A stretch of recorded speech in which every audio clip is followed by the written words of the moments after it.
Oke, sobat semuanya, Assalamualaikum warahmatullahi wabarakatuh. Jumpa lagi bersama saya, Kusnadi Al-Ghezwa, dan di samping saya ada Kang Taqiyuddin. Dan seperti biasa, dalam video kali ini kita akan berbagi informasi atau sharing kepada teman-teman semuanya.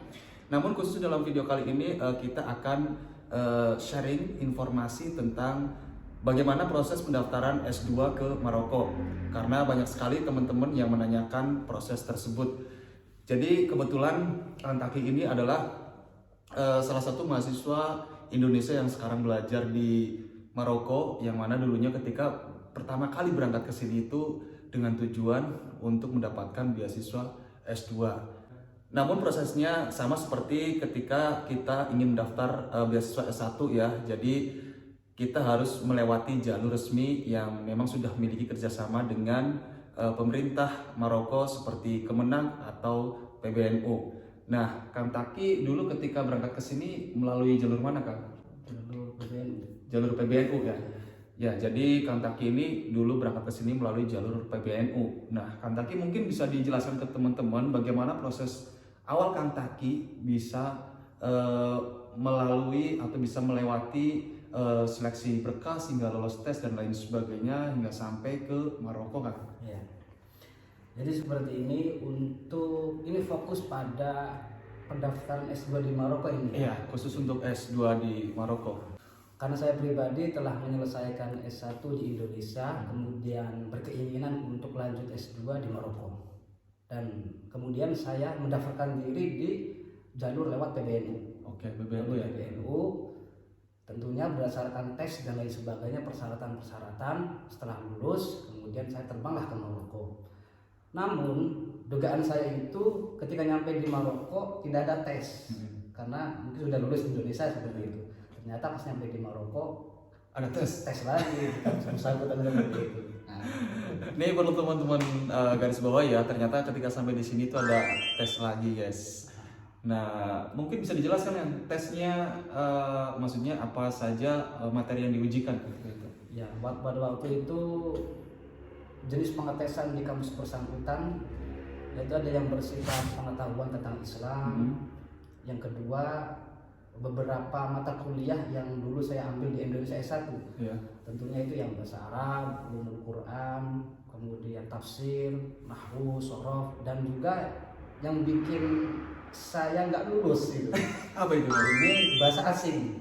Oh, ada tes bahasa juga ya? Bahasa asing. Itu bahasa Perancis, bahasa Arab, dan bahasa Inggris. Itu pun saya sudah mengambil Perancis sebelumnya, sudah datang ke Maroko persiapan. Padahal sebelumnya sama udah kursus. Iya. Di mana itu? Di Kediri, di Hakim Kors ya. Oh, berarti di Indonesia sebetulnya banyak ya tempat kursus bahasa banyak. Prancis ya? Ya banyak. Padahal sampai sudah kursus kan ya? Sudah kursus. Nah, ini juga perlu teman-teman perhatikan sebagai S2 ya. Jadi ada banyak sekali tes yang harus dilewati, terutama dari segi bahasa. Tadi udah disebutkan sama Kang Taki, ada bahasa Inggris, bahasa Prancis, ada juga bahasa Arab. Nah, teman-teman bisa persiapan sebelum berangkat nih, biar nggak kaget ya. Kang Taki yang dulu sebetulnya sudah ikut kursus bahasa Prancis pun ternyata waktu itu nggak lolos kan? Nggak lolos, Kasihan. Nah, terus langkah yang sampean lakukan waktu itu apa, Kang, ketika sampean tahu bahwa itu nggak lulus? Ya, karena waktu semakin cepat, zaman semakin berubah, Dan umur semakin bertambah. Saya memberi keputusan untuk bagaimana bisa melanjutkan S2. Akhirnya pada waktu itu ada kuota kosong yang dari Kementerian Agama yang jumlahnya itu 15. Iya. Tidak berangkat 2, yang satu di teman saya, yang satu Buat sampean. sama saya. Oh, Jadi kebetulan ada kuota kosong nih ya. Ada yang nggak berangkat, jadi sampean ngambil kuota tersebut. ya, Nah, sehingga saya bisa masuk di kota tersebut. Akan tetapi di jalur yang berbeda, karena saya dulu pengiriman dari PBNU, tapi kuota tersebut dari Kementerian Agama. Oleh karena itu saya masuk di perguruan tinggi yang sifatnya taklimul aliyah. Oke, jadi sebetulnya kan sampean berangkat dari PBNU, harusnya kan belajar di kampus-kampus yang berada di bawah naungan Kementerian Wakaf di sini yang bekerja sama dengan PBNU ya.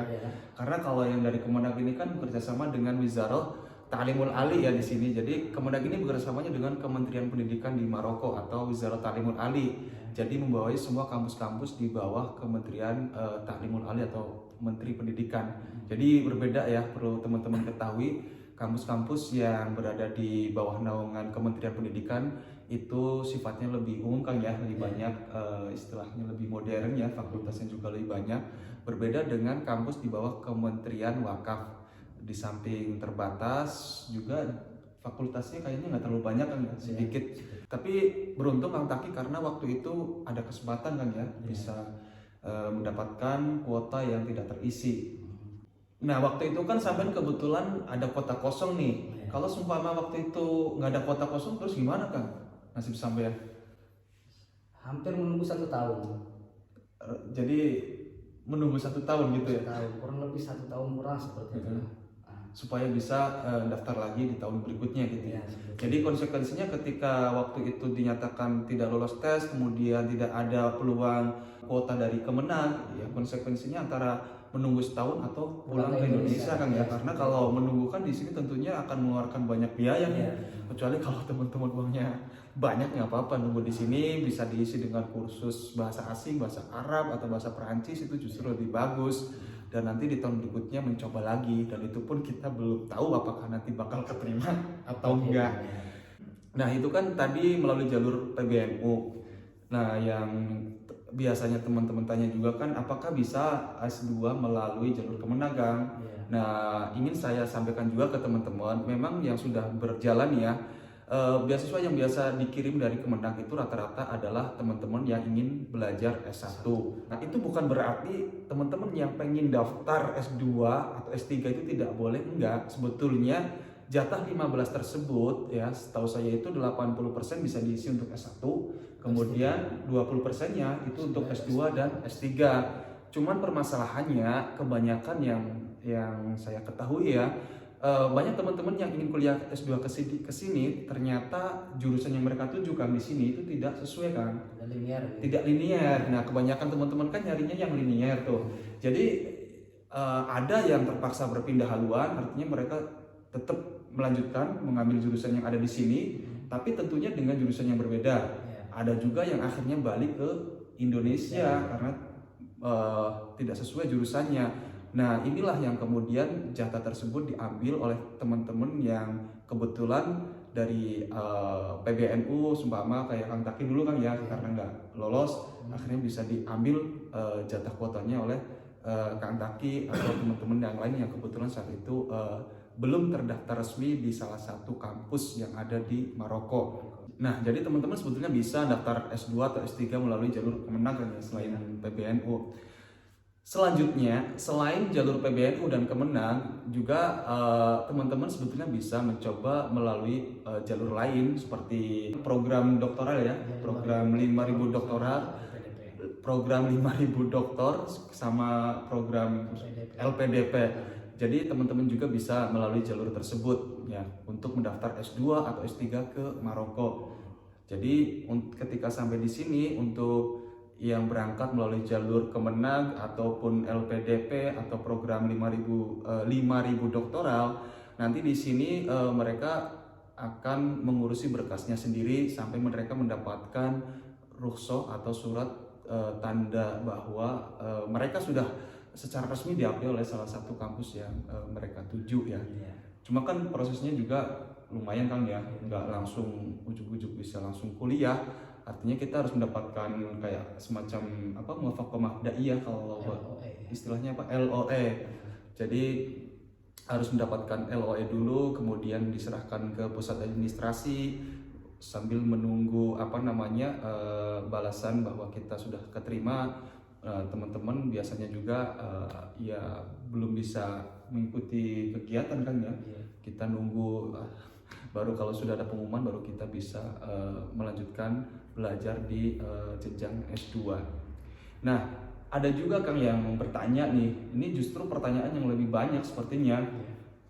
Boleh nggak kita terjun bebas? Artinya kita berangkat ke Maroko untuk belajar S2 atau S3 dengan biaya sendiri. Nah ini banyak sekali yang tanya seperti ini Kang. Ingin saya tegaskan kepada teman-teman bahwa selain jalur Kemenag, PBNU atau melalui jalur program 5.000 doktoral atau program LPDP, pemerintah Maroko khususnya Kementerian Pendidikan itu tidak menerima mahasiswa yang datang dengan cara terjun bebas. Nah, ini perlu teman-teman ketahui. Jadi semuanya harus melalui prosedur yang resmi.